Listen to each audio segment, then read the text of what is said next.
abran sus Biblias al libro de Génesis. El libro de Génesis, vamos a estar en los últimos 5 versículos de todo el libro. Hoy terminaremos lo que comenzamos en abril de 2022. Un año y medio más después, vamos terminando el libro de Génesis. Y ha sido una gran jornada. Ha sido una bendición para mí estudiarlo. Lo que yo he aprendido en este libro, en el libro de Génesis, es más de lo que podía imaginar. Y espero que lo que yo he aprendido, estudiado, he podido dárselo a ustedes en una manera que ustedes puedan entender. Génesis capítulo 50, versículos 22 a 26. Ya viene el invierno. Y les voy a decir la verdad, que mis huesos sienten el frío. Aquí, ¿quién siente el frío en los huesos? Aquí en Oklahoma. Como niño, como la edad de Natalie o de Dylan o de Saida, no se siente mucho el frío en los huesos, ¿verdad? Porque son jóvenes los huesos, tenemos más energía, pero ya cuando alguien comienza a ponerse más anciano, se siente en los huesos el frío. Entonces yo siento, y aún más yo, porque yo también tomo una medicina. Cuando salí después del COVID en 2020, tuve COVID, nosotros ambos tuvimos COVID. Me dieron una medicina para la sangre, ¿cómo se dice? Para los coágulos. Entonces tomo medicina para los coágulos, para mi sangre, todos los días. Y eso hace que mi sangre esté más delgadita, sí. Entonces siento el frío aún más. Entonces mis huesos ya no son los mismos de anteriormente. ¿Quién tiene aquí lo mismo? Puede decir lo mismo, ¿verdad? Entonces, hoy vamos a hablar de huesos. ¿De qué van a hablar? ¿De huesos? Huesos. Jacob ha muerto. Sus hijos se han reconciliado. José sigue siendo el gobernador de Egipto. José les afirmó y les dio consuelo la última vez que no se iba a vengar de nada la semana pasada. ¿Se acuerdan que ya muriendo Jacob, los hermanos les dio miedo que quizás ya que el padre ya no estaba en el cuadro, que José se iba a vengar de toda la maldad que ellos le habían hecho a él? Pero José le dijo, no, ¿cómo puede ser? Yo los perdoné, yo los amo. Si no fuera por lo que ustedes quisieron hacer por mal, Dios lo hizo para lo bueno. ¿Se acuerdan la semana pasada? Y ahora comenzamos la historia, los últimos versículos de Génesis. Y vamos a mirar el final de José y de los israelitas en Egipto. ¿Se acuerdan que Jacob fue enterrado en Canaán? Que fue la promesa que José le dio a su padre a Jacob, que cuando muriera que transportaran a su cuerpo. Entonces lo envolvieron, embalsamaron y lo enviaron a Canaán. ¿Se acuerdan? Y se regresaron. Y ahora la familia sigue viviendo en Egipto. José va a morir. Y él le pide una petición a su pueblo de sus huesos. Vamos a mirar sobre sus huesos. He titulado el mensaje de hoy esto: de principio a fin. Acuérdense que nuestra serie se llama Principios. De principio a fin confiamos y esperamos la esperanza de Dios hasta los huesos. De principio a fin confiamos y esperamos la esperanza de Dios hasta los huesos. Y es aquí donde comenzamos los últimos momentos de José, los últimos momentos de Génesis, los últimos momentos del pueblo de Israel antes de que comience el libro de Éxodo. ¿Y qué es lo que sucede en el libro de Éxodo? Moisés. Ahora ya sabemos cómo el pueblo de Israel fue formado y desarrollado en Egipto, porque hemos mirado la historia de José y cómo lo trajo Dios allí como esclavo, y si no fuera por todo su sufrimiento, nunca hubiera venido su familia a Egipto, y luego nunca se hubieran quedado, nunca se hubieran formado, nunca se hubieran desarrollado, nunca hubiera habido un Moisés para sacarlo. Versículo 22. José se quedó en Egipto, él y la casa de su padre, y José vivió 110 años. 110 años.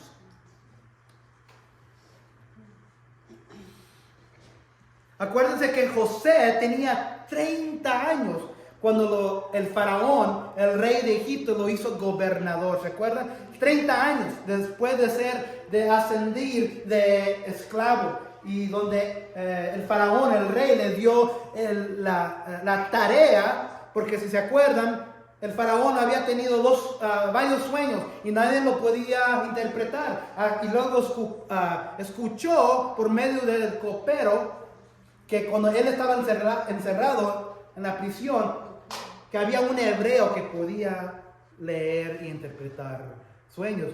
Inmediatamente el faraón los saca, José los interpreta, y el faraón le da el deber, la tarea al esclavo, y lo eleva. Ya sabemos la historia. 30 años tenía.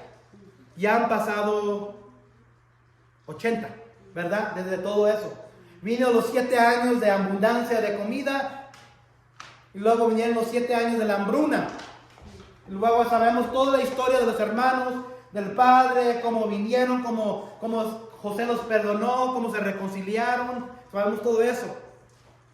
José se quedó en Egipto, él y la casa de su padre, y José vivió 110 años. En ese momento, en este versículo, no se mira esto. Dios está obrando aquí. Porque ¿quién necesita que venir para redimir el mundo de la separación de la humanidad y Dios? ¿Quién necesita que venir? Jesús. Cristo tiene que venir. Y aquí, esto es el plan redentor de Dios, que José tenía que quedarse en Egipto. Él tenía que quedarse en la casa de su padre y tenía que vivir 80 años más sin ver esa esperanza de Cristo. Aún hasta se fue hasta su muerte. Vamos a hablar más de esperar. José vio la tercera generación de los hijos de Efraín. También los hijos de Maquir, hijo de Manasés, nacieron sobre las rodillas de José. Entonces, Dios lo bendició bastante en los últimos 60, 70, 80 años. Acuérdense que José, cuando fue elevado a gobernador, se casó con una mujer egipcia, pero tuvo 2 hijos, y Jacob, su padre, los adoptó como él y los hizo tribus de Israel. Pero Dios todavía bendició a José. Pero eso no quita las dificultades que él tuvo de principio. Las dificultades de su vida no disminuyeron la bendición final de Dios sobre él. Nuestra fe, y José sabemos que tenía una fe tremenda, nuestra fe no nos garantiza una vida fácil. Nuestra fe no nos garantiza que el mundo no intentará hacernos daño, especialmente nuestras familias. Nuestra fe no significa que no serás bendecido, incluso cuando estamos en un lugar oscuro, porque Satanás quiere derribarnos, y Satanás intentó varias veces con José. ¿Se acuerdan con la mujer, la esposa de Potifar? Lo dejaron por olvidado ahí, el copero y el panadero, sus hermanos. Dios todavía puede estar con nosotros y por lo tanto podemos ser muy bendecidos por estar en esta situación. Santiago 1, 2 a 4 dice: hermanos míos, considérense muy dichosos cuando tengan que enfrentarse con diversas pruebas. Dice Santiago aquí, el medio hermano de Jesús, el medio hermano de Cristo mismo, dice que seamos dichosos, que tengamos gozo cuando seamos enfrentados con diversas pruebas, pues ya saben que la prueba de su fe produce perseverancia. Y la perseverancia debe llevar a feliz término la obra, para que sean perfectos e íntegros sin que les falte nada. Aquí quién le gusta, ¿cómo dice bake en español? ¿Ah? Que aquí quién le gusta cocinar? ¿Quién le gusta hacer pan? Postres. Y en los postres muchas veces se hacen ¿qué? En el horno, ¿verdad? ¿Y cómo comienza el postre o el pan? ¿Qué se le echa? Ingredientes. ¿Qué se le echa? Harina, ¿verdad? Azúcar. Luego quizás si quieren chocolatitos, M&M's, canela, nueces. Ay, a mí el favorito mío son los marranitos y las conchas. La concha la agarro y la echo al microondas y le pongo como 10 segundos y con un cafecito, ay, se redita en la boca. Pero todo eso se tiene que hacer en el horno. ¿Qué pasaría si le metes todos los ingredientes y lo tienes en la vasija honda? Lo echas al horno y se requiere 15-20 minutos para que se haga el pan. Pero lo dejas por nomás 4 minutos. ¿Qué sucede? ¿Va a estar qué? ¿Le falta qué? Sí, cocimiento. Y vas a ver cómo crudo. Entonces no va a tener el sabor que necesita. Fíjense en este siempre ha sido uno de mis versículos favoritos. Dice aquí que la perseverancia debe llevar a feliz término. Tiene que terminar muchas veces la dificultad. Tiene que terminarse muchas veces el sufrimiento. ¿Por qué? Porque dice aquí a Santiago, para que sean perfectos y íntegros sin que les falte nada. Si somos sacados del horno, del fuego, antes de que estamos listos, nunca vamos a aprender nada. No vamos a tener esa perseverancia para la siguiente vez. Cuando venga esa prueba, no vamos a ser íntegros. Nos va a faltar, vamos a estar crudos todavía. Y eso fue José. José tenía que sufrir. José tenía que estar en medio de todas esas pruebas. José tenía que ver la oscuridad de todo lo que el diablo estaba echando a él. Muchas veces cada uno de nosotros tenemos que ir por cada prueba. En vez de pedirle, Señor, sácame de esta prueba, deberíamos decir, Señor, si es tu voluntad, sácame, pero si no es tu voluntad, dame lo que necesito para ser perfectado, para tener lo que necesito para ser perfecto y íntegro. Muchas veces cuando estamos en esa prueba, ¿por qué, Señor? ¿Por qué, Señor? ¿Por qué, Señor? ¿Por qué estoy en esto? No soy tu hijo, no soy tu hija. Dios envía a su hijo, a sus hijas, los que son suyos por medio de la prueba. Y Dios no sacó a José de sus sufrimientos. Dios no sacó a José de sus pruebas. Dios no sacó a José de la prisión. Dios no sacó a José de parar a sus hermanos de que lo vendieran y que trataran de asesinarlo de principio. José tenía que ser perfectado. Ya vemos lo que sucede. José sufrió bastante, pero en los últimos años fue bendecido tremendamente. 24. Y José dijo a sus hermanos, primero a sus hermanos: yo voy a morir, pero Dios ciertamente cuidará de ustedes y los hará subir de esta tierra, la tierra que Él prometió en juramento a Abraham, a Isaac y a nuestro padre Jacob. Luego José hizo jurar a los hijos de Israel diciendo: Dios ciertamente los cuidará y ustedes llevarán mis huesos de aquí. Ahí están los huesos. Pero son huesos, ¿verdad? No más. De ahí más. José dijo a sus hermanos: yo voy a morir. Entonces ahora ya está a los 110 años. Y él escuchó las palabras de su padre que él le metió en su hijo, que él quiso ser enterrado en Canaán, y ahora José quiere lo mismo, pero él no puede retirarse, él todavía tiene una obra que terminar ahí en Egipto. Entonces él le dice que cuando muera, no se olviden de mí.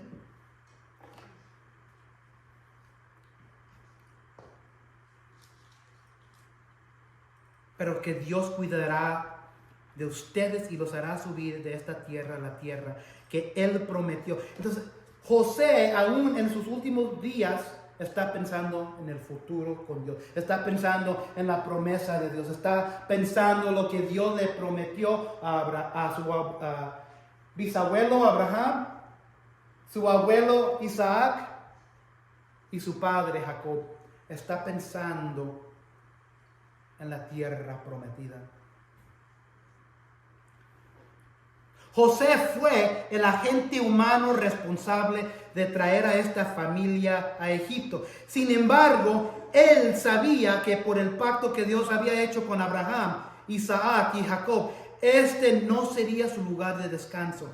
Regresarían finalmente de vuelta a Canaán.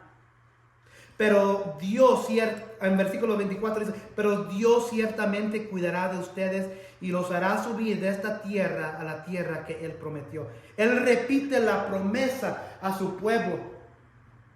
Él repite la promesa que fue iniciada con Abraham, luego que fue repetida con Isaac, que fue repetida con su padre Jacob, y ahora José se lo repite a su familia y a su pueblo. La promesa de Dios. Amados y amadas, somos seres humanos. Se nos olvidan las cosas. A mí se me olvidó lo que hice hace como una hora. Necesitamos que escuchar de las promesas de Dios seguido. Necesitamos que estar rodeados con el pueblo de Dios. Necesitamos que estar en la iglesia. Necesitamos que estar en los estudios, porque se nos olvida. Dios le dio esa promesa a Abraham, y Abraham se lo repitió a su hijo Isaac, y Dios también se lo dio a Isaac, y Isaac se lo dio a su hijo Jacob, y Dios se lo dio también a su hijo Jacob, y aquí José se lo está dando a su pueblo. Hay que estar, como dijo la alabanza, hay que estar rodeado por las promesas de Dios. Hay que estar rodeado por su pueblo, por familia cristiana. ¿De qué te estás, como dije en la pregunta, de qué te estás rodeando tú?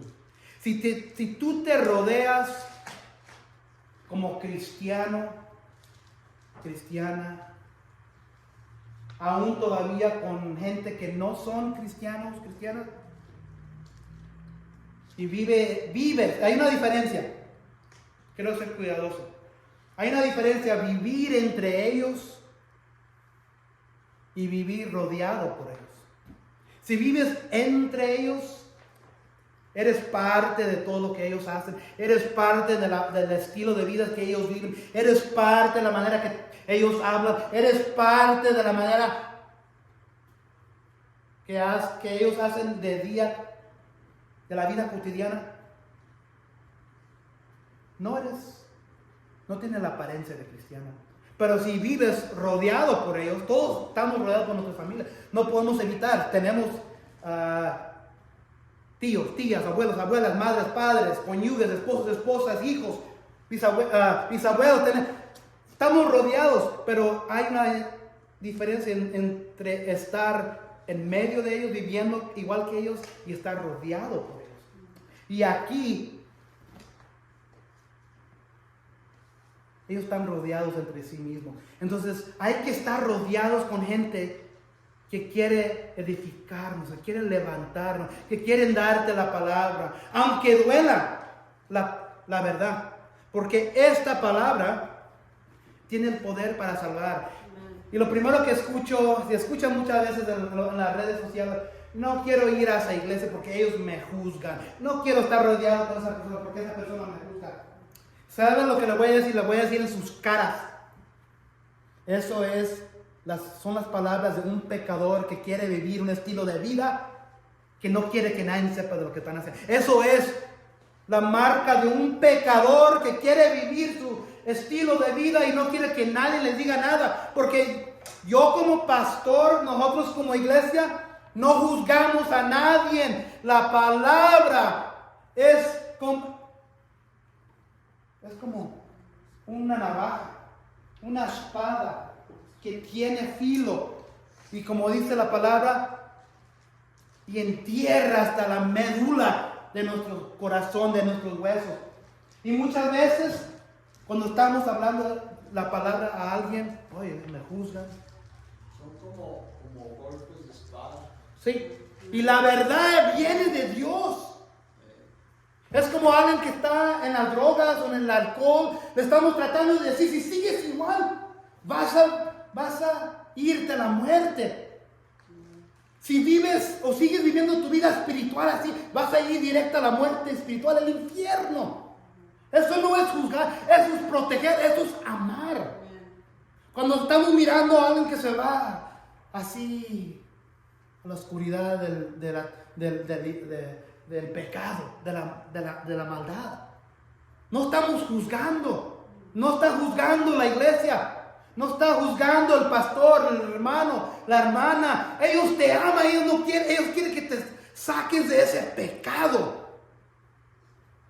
No, pero no. Y eso lo miro muchas veces cuando la gente se va de una iglesia a otra y otra iglesia lo permite, porque a ellos no les importa la vida espiritual. Ustedes tienen hijos, ¿verdad? Hijas, niños, nietos, nietas. Si ustedes ven a sus familiares que se están podriendo en las drogas, en el alcohol, ¿qué van a hacer? Los van a amar y los van a discipular, ¿verdad? Les van a decir: ¿qué estás haciendo? Para de hacer eso. Lo mismo hace la iglesia, lo mismo hace el pastor, lo mismo hace la familia, el pueblo de Dios. Entonces hay que rodearnos para recordarnos de las promesas de Dios, y aquí es lo que hace José.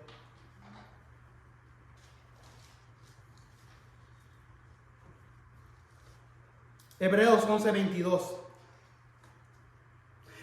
Pero antes del 22. En 25 dice: luego José hizo jurar a los hijos de Israel, diciendo: Dios ciertamente los cuidará y ustedes se llevarán mis huesos de aquí. Entonces aquí José hace un les dice al pueblo que le hagan juramento con él, que cuando él muera, que se lleven sus huesos de ahí de Egipto, que se los lleven a la tierra prometida.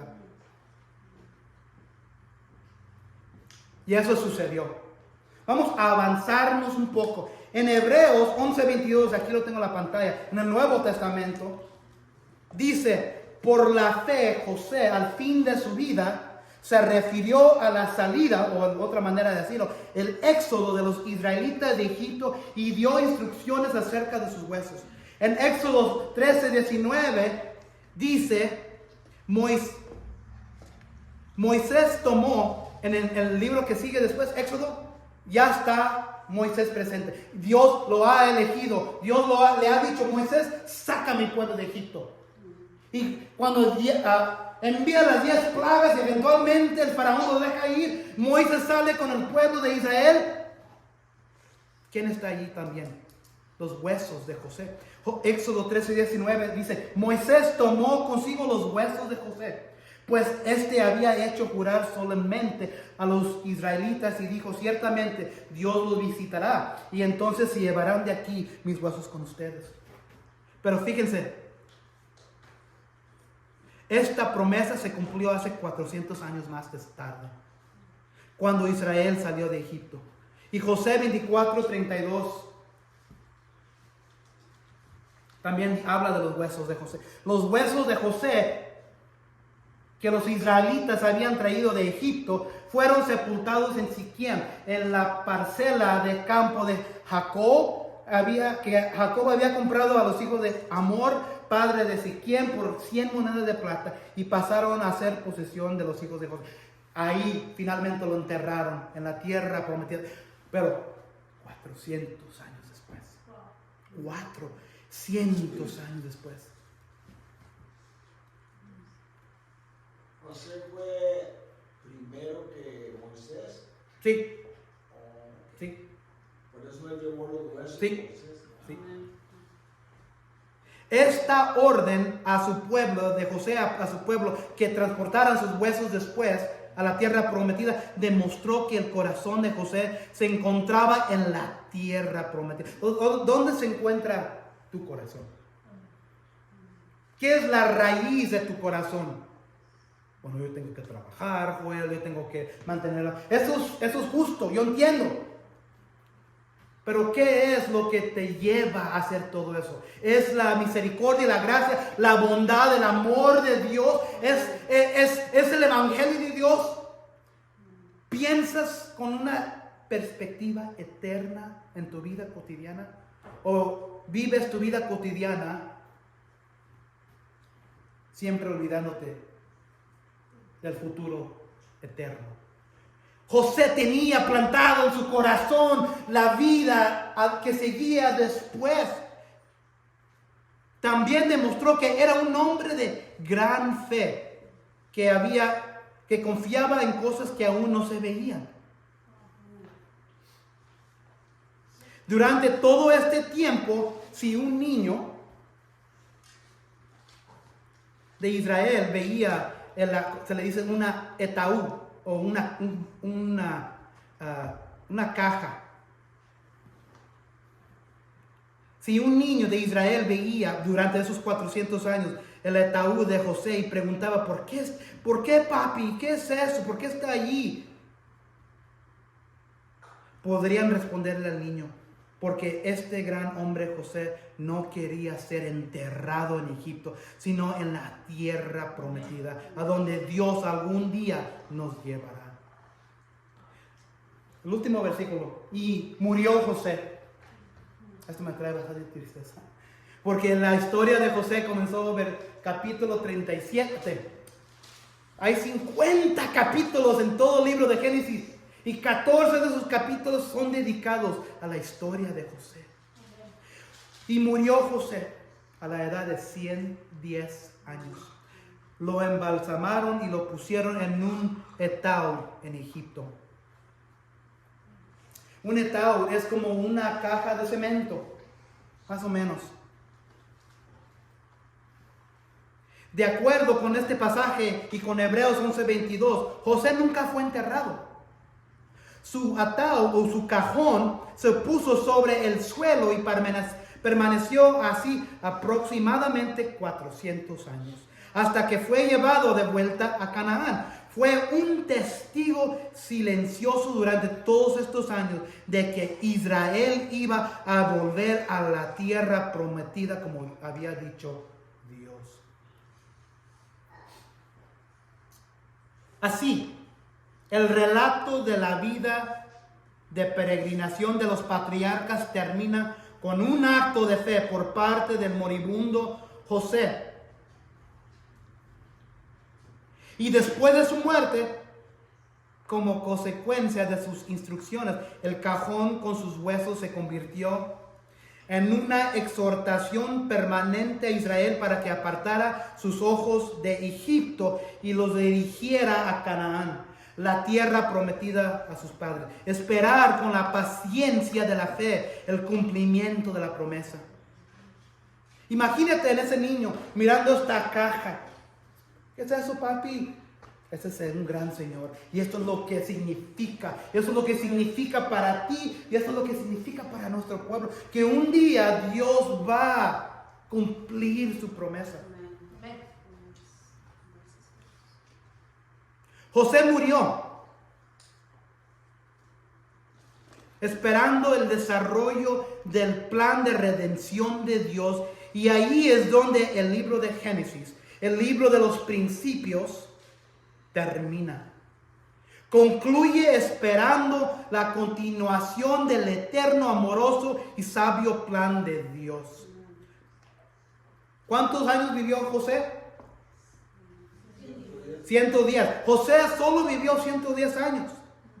Y logró mucho. Y trajo salvación no solo a su pueblo, sino también a muchas naciones durante una dura hambruna de su tiempo. ¿Se acuerdan?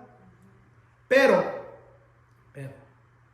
su legado, la esperanza que dejó atrás de que las promesas de Dios son verdaderas,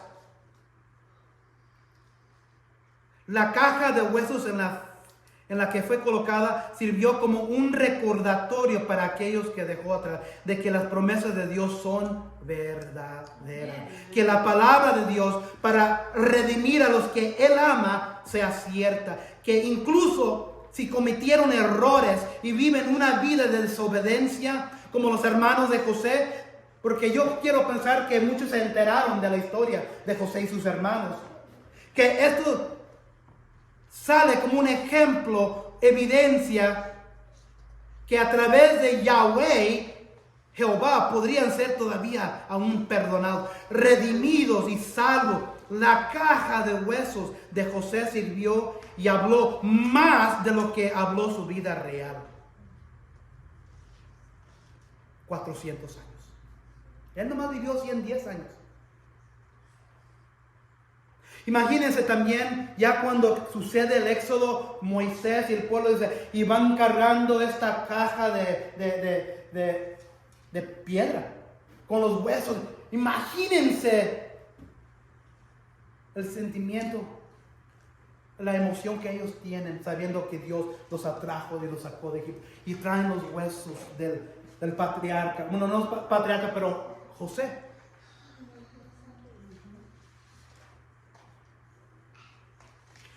Nuestro principio no nos define. Es nuestra esperanza, nuestra fe en Cristo, nuestra historia redentora que traerá nuestros huesos de lágrimas, nuestros huesos de sufrimiento, nuestras oraciones salvadoras para nuestras familiares. Es aquí donde miramos, es aquí donde nuestra fe un día nos traerá, aún hasta que muramos. Y Dios nos llevará a esa eterna promesa, esperando que Él obrará en todos nuestros deseos eternos, apuntando todo a Él. ¿Qué señal visible y tangible estás dejando? Yo le estoy hablando a ustedes. ¿Qué señal visible e intangible están dejando ustedes en memoria como legados a sus hijos, a sus familias, a los que dejan atrás? ¿Qué verán? ¿Qué verán de tu fe? La fe de José obró más en su muerte, en sus huesos, en esa caja de cemento. ¿Qué legado estás dejando a tu familia? ¿Qué memoria, qué memorial estás dejando a tus hijos? ¿Cómo verán tu fe después de tu muerte? ¿Qué verán de tu esperanza en la promesa eterna que está por delante? Cuando mueras, ¿cómo hablará tus huesos de tu fe en la promesa de Dios? Y aquí está la sincera verdad.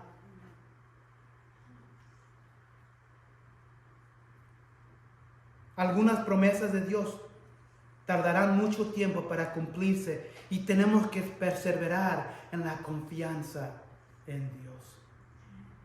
Somos bien impacientes. Señor, ¿por qué no estás obrando cuando yo te estoy peticionando? Señor, yo soy una buena persona, soy un cristiano, voy a la iglesia, leo mi Biblia, estoy en los estudios, estoy manteniendo mi familia, soy fiel a mi cónyuge. ¿Por qué estás permitiendo esto? Lo necesito en este momento. Algunas promesas de Dios tardan mucho tiempo para cumplirse. Hebreos 11:2, el versículo que leyó nuestra hermana. Ahora bien, la fe es tener confianza en lo que esperamos, es tener certeza de lo que no vemos. Gracias a ella recibieron un testimonio favorable nuestros ancestros. Ahí está hablando de los israelitas, José, sus hermanos, Abraham, Isaac y Jacob. Recuerden que José tenía 30 años cuando asumió su cargo de gobernador en Egipto y vivió hasta los 110. Jacob, su padre, antes de morir, le recordó la gran promesa de heredar la tierra prometida de Dios. Pero ambos, padre como hijo, fueron a la tumba creyendo en esa futura esperanza para ellos y para su pueblo.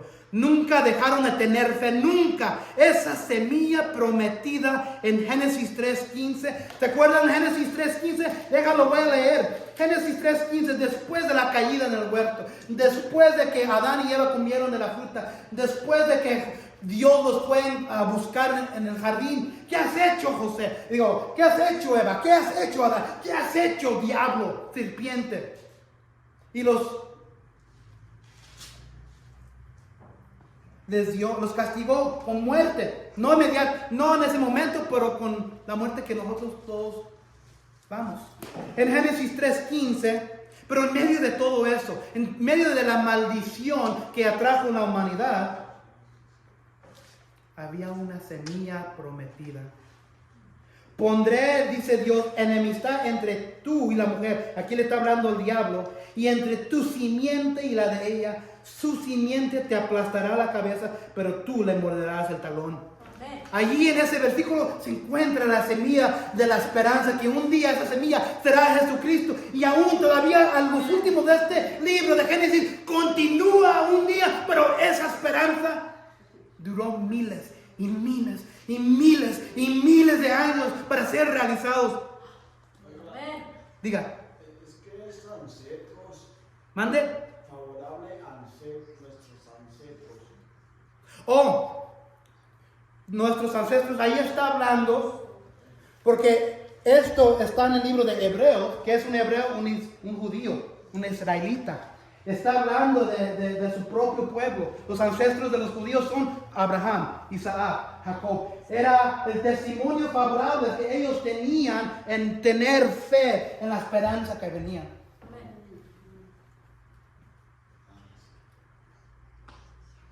Ni Jacob ni su hijo José miraron la realización. Pero esa semilla prometida en Génesis 3:15, que vendía a través del pacto abrahámico, no se hizo realidad hasta que Cristo nació, murió y resucitó como la esperanza eterna. Eso tomó miles y miles y miles y miles de años después de Génesis 3:15. No sabemos exactamente cuándo sucedió Adán y Eva o cuándo cayó la caída.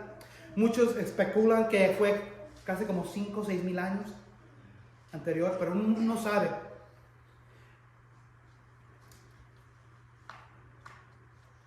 Tomó tiempo.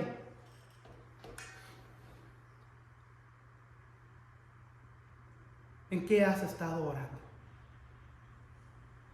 ¿Cómo has estado clamando a Dios para que su esperanza llegue a tu vida? Para que esa esperanza se realice en ti o en alguien o a quien amas. La esperanza a veces lleva tiempo y requiere la voluntad de Dios. Pero nuestra fe y nuestras oraciones son las que alimentan la fe de Dios en nosotros para que Él esté más dispuesto a concedernos los deseos de nuestro corazón. La palabra de Dios es verdad y tu fe le habla a Dios. ¿Cómo le habla tu fe a Dios hoy, en este momento? Segundo Pedro, aquí lo tengo en la pantalla, capítulo 3, versículo 9, dice esto. El Señor no se tarda en cumplir su promesa, según algunos entienden la tardanza, sino que es paciente para con ustedes, no queriendo que nadie perezca, sino que todos vengan al arrepentimiento. Muchas veces Dios permite que el tiempo pase para que ellos vengan al arrepentimiento, para que ellos vengan a la salvación. Eclesiastes 3:11. Fíjense lo que dice aquí el autor de Eclesiastes. Dios hizo todo hermoso en su tiempo, no en el tiempo tuyo, no en el tiempo mío, no en el tiempo de José, no en el tiempo durante los 100, 200 años después de José, ni 1000 años. Lo hizo perfecto. Dios hizo perfecto la hermosura de nuestro Señor Jesucristo en su tiempo. Amén. Él trajo salvación a este pueblo, a la tierra en su tiempo. Luego puso en la mente humana la nación de eternidad, aun cuando el hombre no alcanza a comprender la obra que Dios realiza de principio a fin. Wow.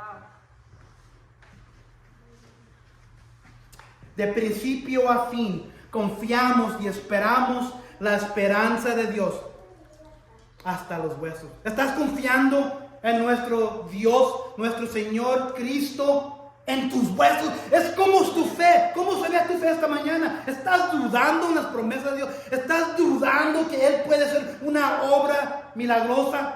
¿Estás dudando que Él puede redimirte a ti, de tu vida, tu matrimonio? Que Él puede redimir a tu familiar que está en medio de suciedad. ¿Estás orando por tu cónyuge que ahorita no está en el lado de Cristo?